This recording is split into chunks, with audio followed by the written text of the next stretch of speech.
$389 more per month, or $4,668 for the entire year. I have all the details and what you need to know right here in the video, so let's get right into it. All right, now in this video, I do want to share with you the details of a new report that was released coming in showing $389 more per month, or nearly $4,700 for the entire year. That's a lot of money and exactly what I want to describe for you here in this video, so let's get into it and discuss all the details. However, really quickly before we do, thanks so much for joining me. If you're enjoying this video so far and you want more like it, please make sure to subscribe right down below the video. It's totally free to do so, and I'm here for you right by your side each and every day, watching all this new information hitting the wire, doing the necessary research, and breaking it all down into these short videos so you can stay updated with what's actually going on and, most importantly, how it's going to impact you, your money, your benefits, your lifestyle, your bank account, and of course, anything showing up right now you can possibly grab and or take advantage of during this very busy, confusing, and uncertain time that we're currently living through.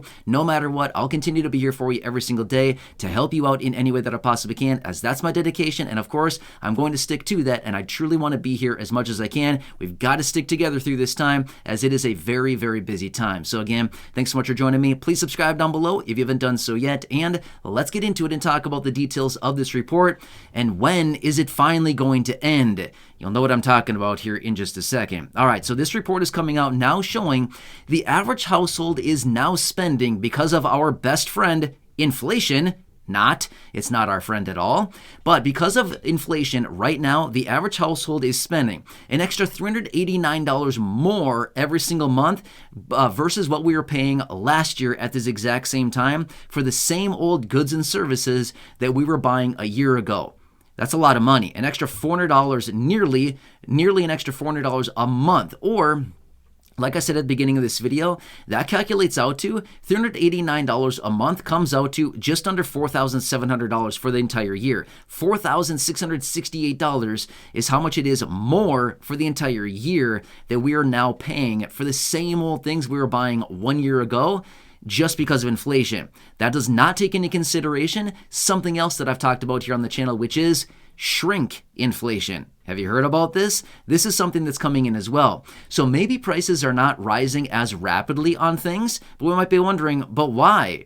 Prices were rising so rapidly on so many things over the last couple of years here. Why are prices not rising as rapidly? Here's what's interesting about it. And I've been reading a lot about this as of recently as well.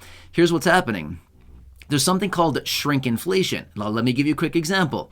Let's just say that you go to the grocery store and you buy your favorite box of cereal. I'm just saying an example of something. It could be a box of cereal.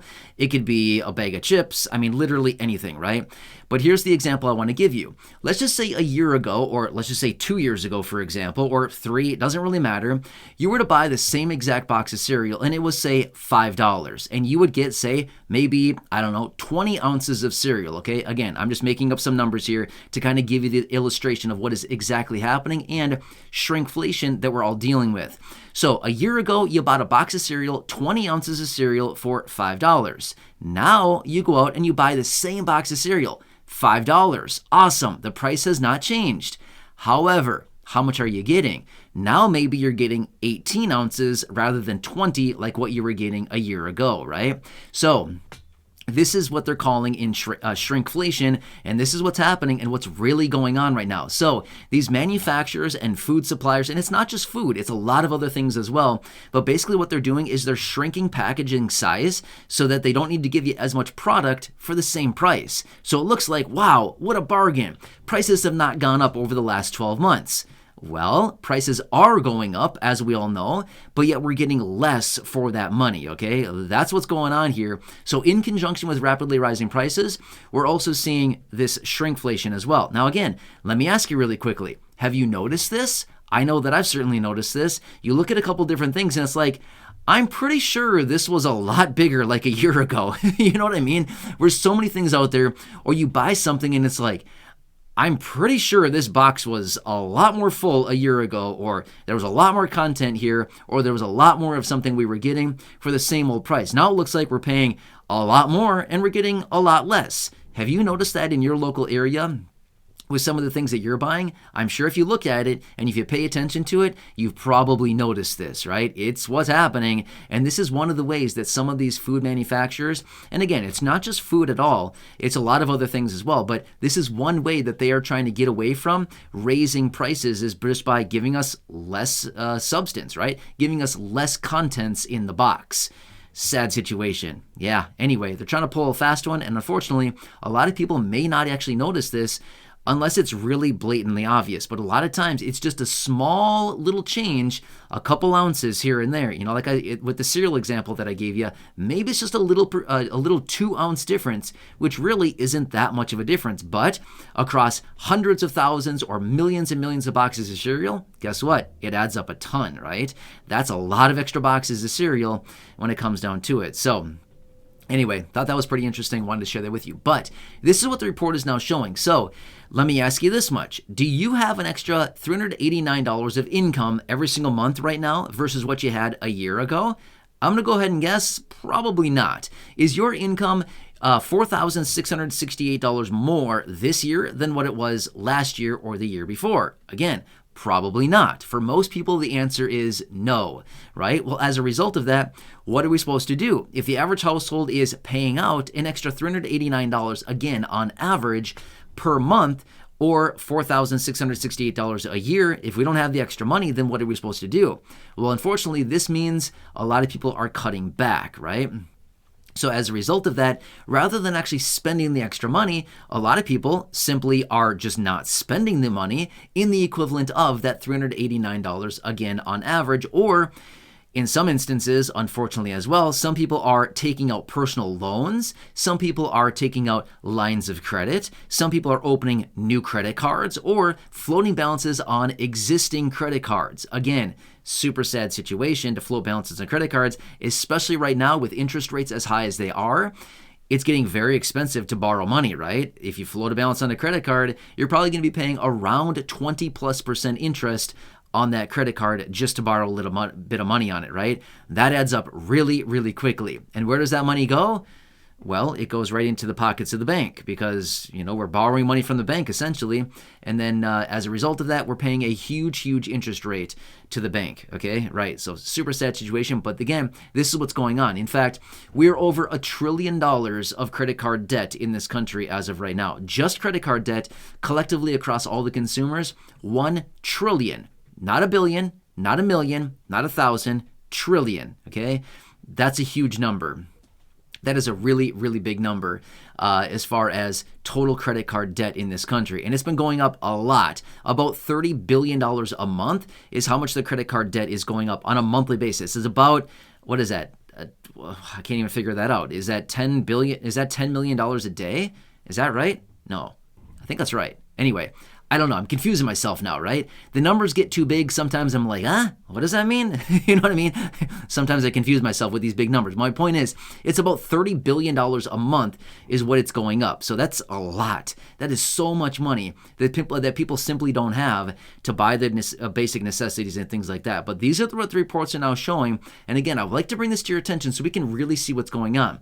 Now, to be fair, what I want to tell you the details about this. So about a year ago, give or take a couple months now. I don't remember exactly what month it was last year, but it was sometime last year. I think it was about in the summer of last year sometime or so, around there sometime. This report came out at that time as well, and the number was about $770 more is what the average family and household was spending. Now again, it doesn't necessarily need to be a family. It could just be a single household. It could be one person. It could be a household of 2. It could be a household of 5. It's just a household is how they determine this. So it was about a year ago. Again, give or take a month or 2 or 3 or whatever it was. It was sometime mid last year.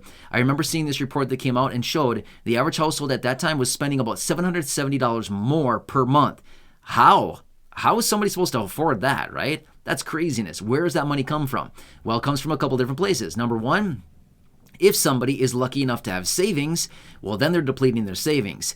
And then if they don't have it, then they're floating it on credit cards. If somebody doesn't have the balances to float it on a credit card, well, then unfortunately, it may be in the form of personal loans, lines of credit, or other, personal loans from friends, family, things like that. And if that's not an option, well then, unfortunately, the person just needs to cut back. And again, can we really cut back more than we already are right now?